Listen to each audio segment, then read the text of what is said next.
Let's go to our first questioner. Senator, this is Clark Darwood. He's an Occupation Development Officer for Henry Ford Systems. Clark.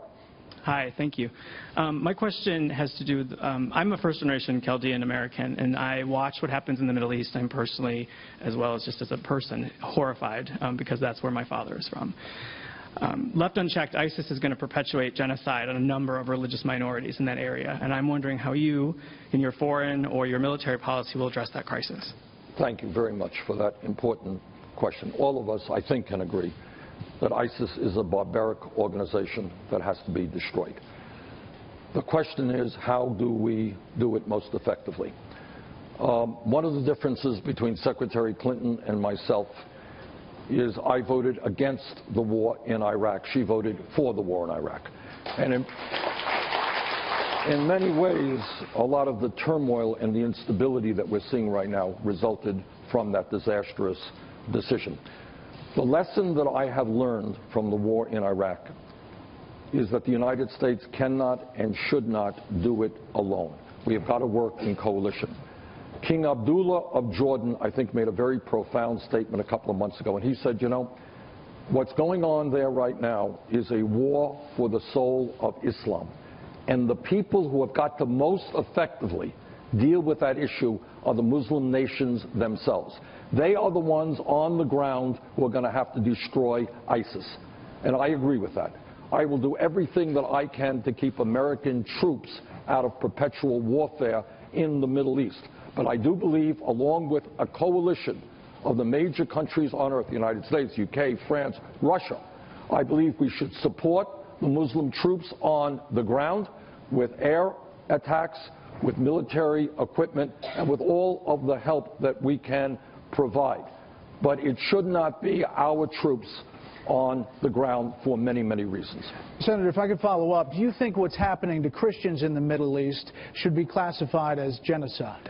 Look, what's happening to Christians in the Middle East, in that area, is horrific. What is happening to Muslims is horrific. It is disgusting. And I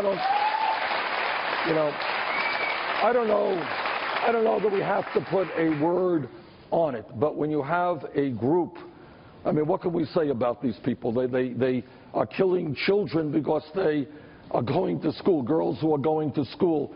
They're putting girls in sexual slavery. This is barbarism. And together, in coalition, we have got to destroy ISIS. Senator George Jackson is self-employed. George? Hey, George, how are you? Hi, Senator Sanders. I'll speak for the American public. You're much more honest than Hillary. Also a Trump supporter. My question to you is, you talk about the rich, and by taxing the rich to help our economy, wouldn't that hurt those rich business owners that help create jobs? Well, George, good question. I disagree with you in this sense.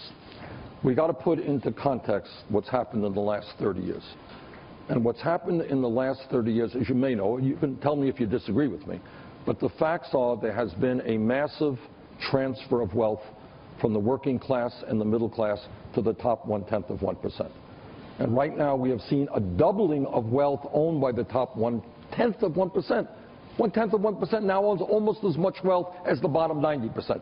You talk about corporations and job creation. Almost all of the major corporations in this country, do you know what they've been doing in the last 30 years? Do you think they've been creating jobs in America? No, they've been creating jobs in China and Mexico. And one of the strong differences of opinion that Secretary Clinton and I have helped lead the opposition against every one of these terrible trade programs. NAFTA and permanent normal trade relations with China. I don't believe American workers should be forced to compete against desperate people around the world who are making pennies an hour. And if elected president, George, I am going to change those trade policies. Corporations are going to invest in America, not in China. But to answer your question, I do not believe in trickle-down economics. I do not believe that if you give tax breaks to the rich and large corporations, suddenly it's going to come down and help working families. What I do believe in is that we got to put more money into the hands of working families. How do you do that? You raise the minimum wage to a living wage. You know, I was in Flint, Michigan, well, obviously last night, but on several other occasions. Our infrastructure, and it's not just, George, it's not just Flint. where kids are drinking poisoned water. It is all over this country, our roads and our bridges and our airports. Why is it that in the wealthiest country in the history of the world, our infrastructure is collapsing? So I believe we should do away with tax loopholes. You can argue with me. I don't think it's appropriate that you have major corporations making billions of dollars a year, stashing their profits in the Cayman Islands and Bermuda, and you know what they end up paying in a given year? They don't pay a nickel in federal taxes. I think they should pay taxes. I think we use that money to rebuild our infrastructure. We create 15 million jobs over the next 10 years. So I think you and I have a difference. All right, Senator.